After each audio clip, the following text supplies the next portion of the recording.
امام شافعی اور امام اعظم کے نزدیک فجر کی نماز کا مستحب وقت۔ امام اعظم کے نزدیک فجر کی نماز روشنی میں پڑھنا مستحب ہے، اور اسفار کی حد یہ ہے کہ سفیدی پھیل جانے کے بعد قرأت مسنونہ کے ساتھ نماز شروع کرے۔ اس کے بعد اگر وضو وغیرہ کی ضرورت پیش آ جائے تو اس کے لیے وضو کر کے سورج نکلنے سے پہلے فجر کی نماز پڑھنا ممکن ہو۔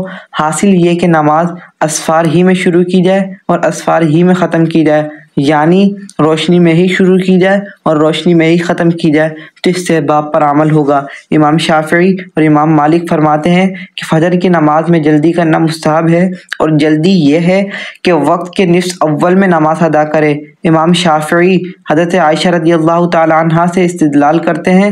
ام المؤمنین حضرت عائشہ فرماتی ہیں کہ رسول اللہ صلی اللہ علیہ وسلم صبح کی نماز پڑھ کر فارغ ہوتے تو عورتیں اپنی اوڑھنیوں میں لپٹی ہوئی اپنے گھروں کو واپس ہوتی تو غلس کی وجہ سے پہچانی نہیں جاتی تھی۔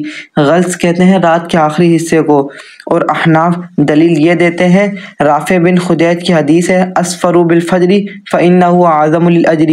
وجہ استدلال یہ ہے کہ حدیث میں اسفار کا امر فرمایا گیا ہے، اور امر کا ادنیٰ مرتبہ ندب اور استحباب ہے، اس لیے کہا گیا کہ فجر کی نماز کو اسفار میں ہی ادا کرنا مستحب ہے۔ اور رہی حضرت عائشہ رضی اللہ تعالی عنہا جس کو امام شافعی نے روایت کیا، تو اس کا جواب یہ ہے کہ حدیث عائشہ فعلی حدیث ہے، اور اسفروا بالفجر حدیث قولی ہے، اور قول اور فعل میں تعارض کے وقت ترجیح قول کو دی جاتی ہے نہ کہ فعل کو۔